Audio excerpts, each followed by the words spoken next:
RIMPAC 2020 smaller, but China looms just as large.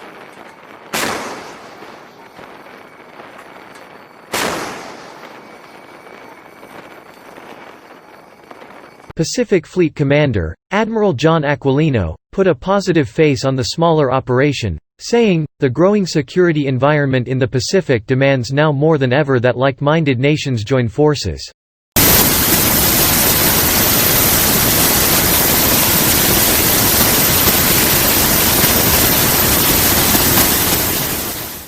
The biennial Rim of the Pacific exercise, which kicked off today in the waters around Hawaii, is in many ways a shell of its 2018 iteration, boasting less than half the nations and ships that normally participate thanks to the COVID-19 pandemic. The exercise this year will see 10 countries, about 20 ships and 5,300 personnel work through a series of anti-surface and anti-submarine drills, including a slew of live fire events.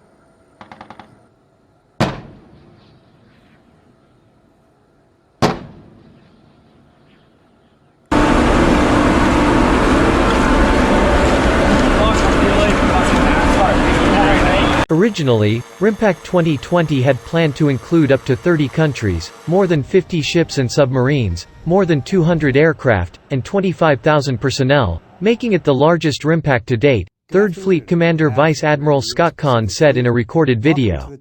South Korea, Canada, Australia, Japan, the Philippines, Singapore, New Zealand, Brunei and France are participating alongside the US for the 2-week exercise, which itself has been reduced from the usual month-long series of drills. In a statement, Pacific Fleet Commander, Admiral John Aquilino, put a positive face on the smaller operation. "The growing security environment in the Pacific demands now more than ever that like-minded nations join forces to build trust and collective strength to ensure a continuing free and open Pacific for all nations."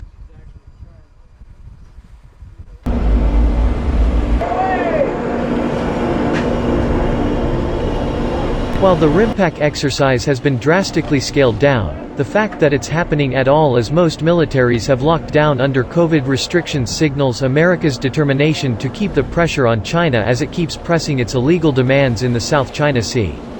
China was originally invited to participate in the 2018 edition of the exercise, but that invitation was rescinded at the last minute when the Pentagon objected to China's deployment of anti-ship missiles, surface-to-air missile systems and electronic jammers in the contested Spratly Islands in the South China Sea.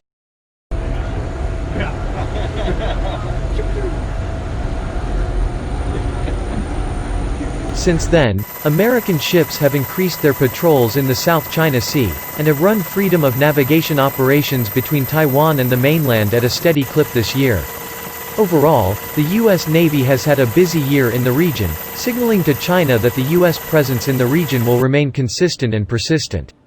Earlier this week, the guided missile destroyer USS Mustin teamed up with Japanese destroyer JS Suzutsuki in the East China Sea, while the USS Ronald Reagan Carrier Strike Group steamed back into the South China Sea over the weekend after having run drills with the carrier USS Nimitz in the critical region last month.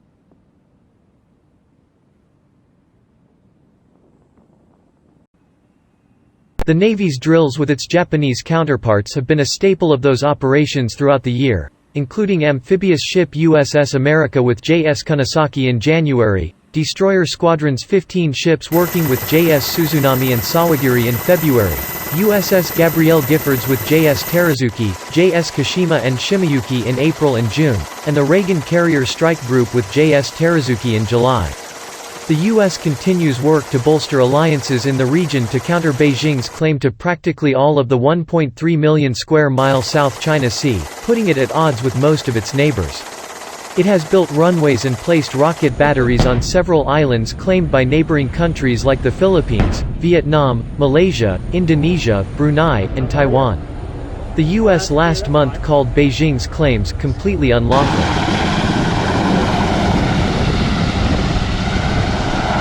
The Chinese embassy in Washington pushed back against the State Department criticism, calling the U.S. accusations completely unjustified, and accusing Washington of flexing muscles, stirring up tension and inciting confrontation in the region. China has also kept up the pressure in the region. In June, The PLA Navy warned ships away from the Paracel Islands as it prepared to conduct military exercises there, making the announcement one day after the U.S. sent 2 aircraft carriers into the Philippine Sea and regional governments criticized Beijing's island grab. The Chinese have no legal claim to the area. The spat comes amidst a wider confrontation that stretches from Chinese tech firm Huawei, and U.S. pressure to warn allies away from the company's efforts to build 5G networks.